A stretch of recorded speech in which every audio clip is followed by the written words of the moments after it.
Friends, welcome to parade academy.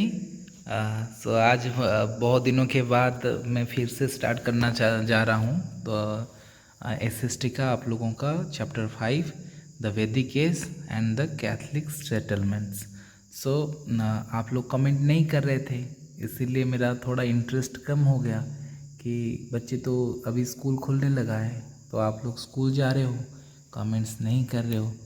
तो इसीलिए मैंने सोचा कि शायद वो लोग वहाँ पर पढ़ रहे होंगे, मतलब एक स्कूल पे। बट कुछ स्टूडेंट हैं, तो एक दो उन्होंने मुझे मतलब कि मैसेज करा था कि सर चैप्टर 5 का वीडियो डालिए। तो उनके रिक्वेस्ट पर मैं आज चैप्टर 5 का वीडियो बना रहा हूँ। आशा करता हूँ आप लोगों का काम में आ जाएगा ये, और आप लोग इसको अपने कॉपी में लिखोगे और याद भी रखोगे एग्ज़ाम के लिए। ओके, चलो चलते हैं बुक पे।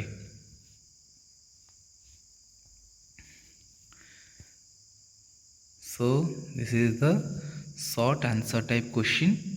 पहले इसको डिस्कशन करेंगे, धीरे धीरे लॉन्ग क्वेश्चन आंसर को जाएंगे। Okay,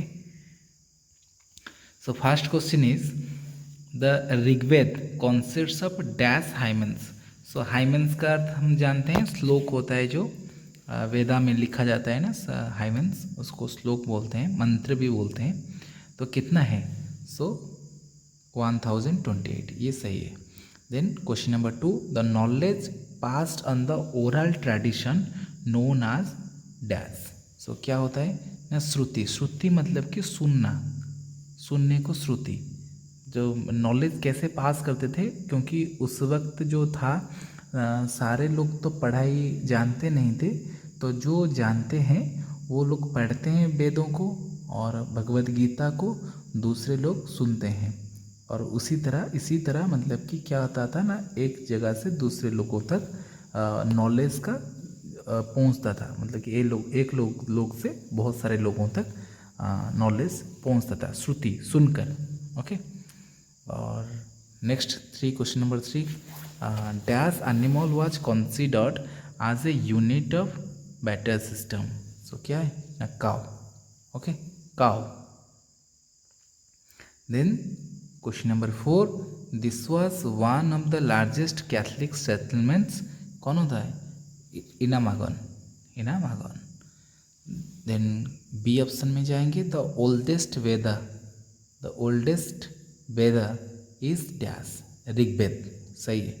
then the religious functionaries were called clergy. Okay, then next में इसको बस पर्च करो और लिखो इसको। ओके, देन इसको देखेंगे।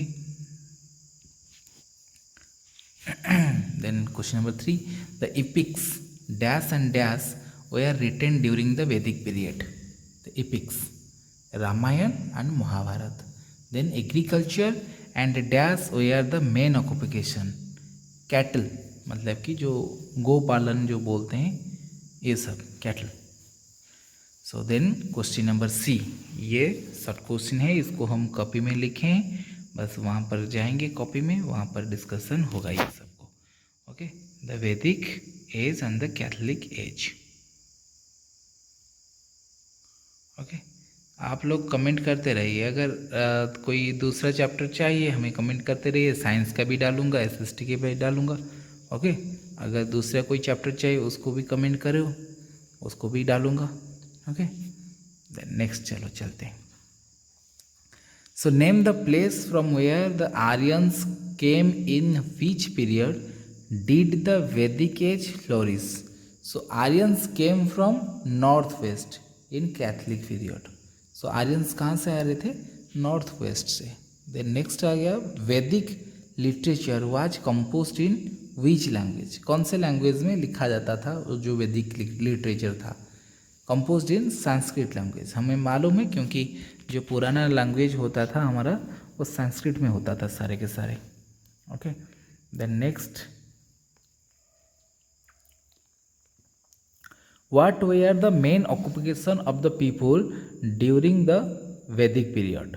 क्या उस टाइम लोग क्या करते थे, काम क्या करते थे? एग्रीकल्चर करते थे और कैटल रियरिंग करते थे। Were the main occupation, agriculture and cattle rearing were the main occupations. So what are the, ये question number 4, what are the two main type of potteries found in the Vedic period? Potteries मतलब कि जो मटका बनाया जाता था, कौन सा टाइप का मटका? So painted grey ware and black and red ware are the main type of potteries found in the Vedic period. Painted grey and black and red ware are the main type of potteries found in the Vedic period. Okay, then next में चलेंगे. देन क्या होता है ना, why is the period from 1500 BC to 600 BC called the Vedic age? What does the Rigveda contain? Vedas were the sacred scriptures of the period between 1500 BC to 600 BC. This period is called the Vedic age. Okay. Then Rigveda contains 1028 hymens. Then next में चलेंगे. Question number 2 क्या है? Question number 2, what is the difference between सभा and समिति? सभा, ये वाला सभा एंड समिति में डिफरेंशिएशन क्या है? तो sabha appears to have been small assembly. सभा जो होता है छोटा सा असेंबली होता है, और समिति was national committee of the tribe. तो ये बहुत बड़ा होता है, मतलब कि नेशनल टोटल सबके अंदर जो मीटिंग में बैठता है वो समिति होता है, और छोटा मीटिंग को हम सभा बोलते हैं. It consisted of elders and important people. गांव में होता है जो सभा. एंड समिति it was gathering of members of very important family of the every family of the Janas. It was gathering of members of every family of the Janas. सबके family में जाकर वहाँ पर समिति में जाकर पहुँचते थे. ओके, ये होता है सभा एंड समिति, इसको लिख लेना. Then how did Aryans pass their leisure time? कैसे पास करते थे? Aryans pass their leisure time in gambling and chariot racing. Chariot racing, उनको घोड़ा बहुत पसंद था. तो चैरियट मतलब कि जो रथ होता था उनका, तो उनका जो रेसिंग होता था उनको बहुत मज़ा आता था. वो फ्री टाइम में यही सब करते थे. Then question number 4, name the official who assisted the king. What kind of work did he do? So ये किंग का काम क्या होता था?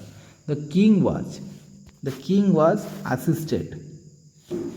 Was assisted by many officials such as commander in chief or senani, the chief priest, the purohit and the village headman, the gramini.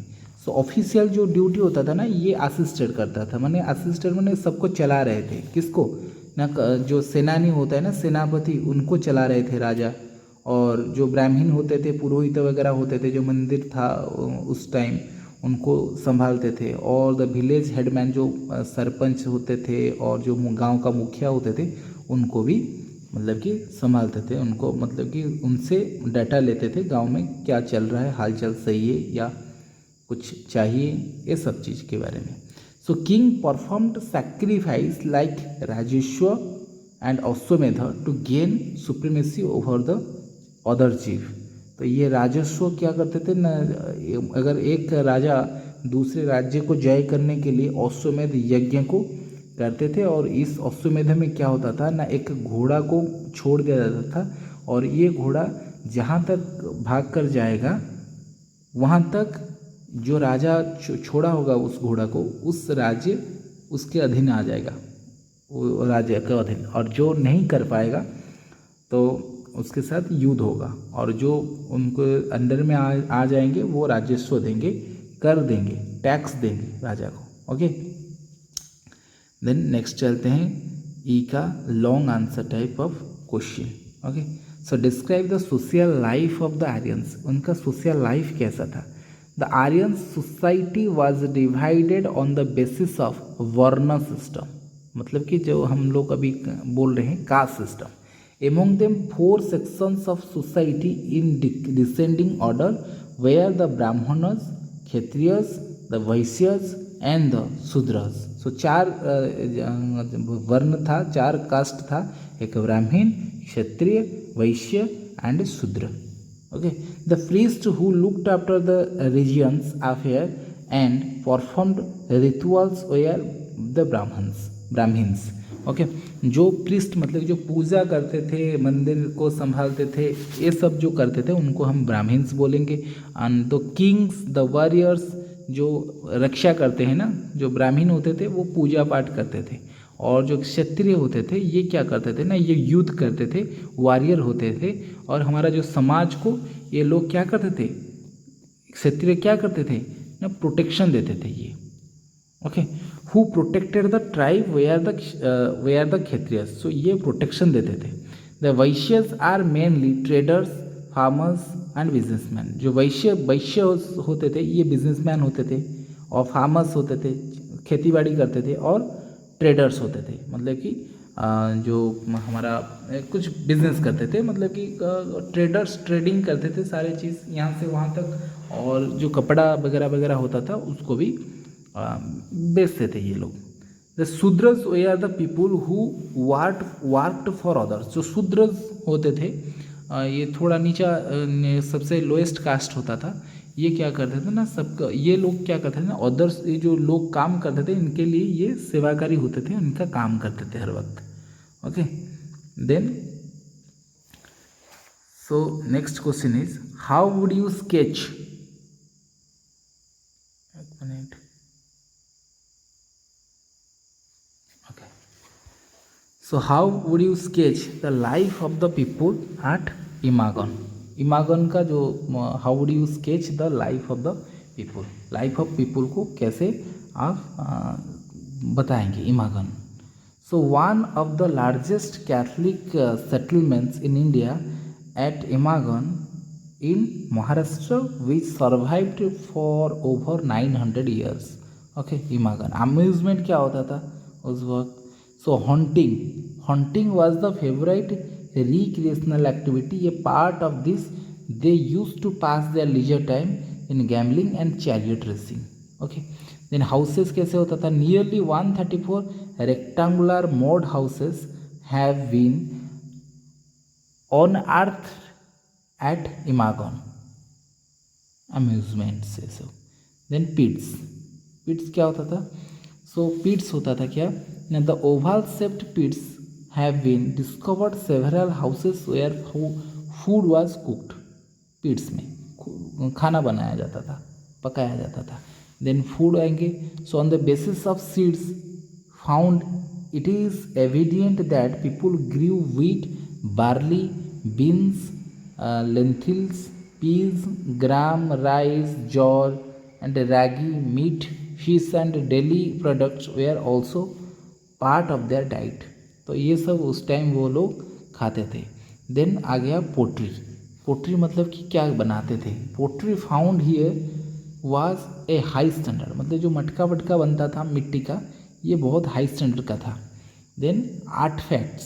So numerous copper artefacts, terracotta beads and figurines, semi precious stones and ivory have been found here. Okay, then burial sites क्या होता था. the dead bodies were buried in pits dug in the floor of the houses itself. Okay, then next question, ये last question है, बस इसको pause करो और लिखो. Right A note on megalithic burial. the word megalithic literally mean a big stone. The burial sites were marked by extremely large stone called megaliths. The megaliths were placed on the graves to mark the burial spots as signposts. The articles found in the graves denote the buried person's status in the tribe. Okay, ये हो गया उसका question answer. आप लोग को इसको pause कर लो और 1 by 1 लिख लो. ओके, और थैंक यू कमेंट करने के लिए. और ये वीडियो को अगर होता है ना, आप लोग शेयर करते रहिए दूसरे फ्रेंड के साथ, मतलब कि आपका स्कूल का हो या दूसरे कोई स्कूल का हो, सबके पास शेयर करो. और फेसबुक इंस्टाग्राम अगर चला रही हो उस पर भी शेयर कर दो. और भूलना नहीं सब्सक्राइब करने के लिए. दूसरों को थोड़ा प्रोत्साहित करो सब्सक्राइब बढ़ाने के लिए, दूसरे बच्चों को और तुम्हारे आसपास गांव में जो भी होगा थोड़ा सब्सक्राइबर ज़्यादा बढ़ा दो। Okay, thank you.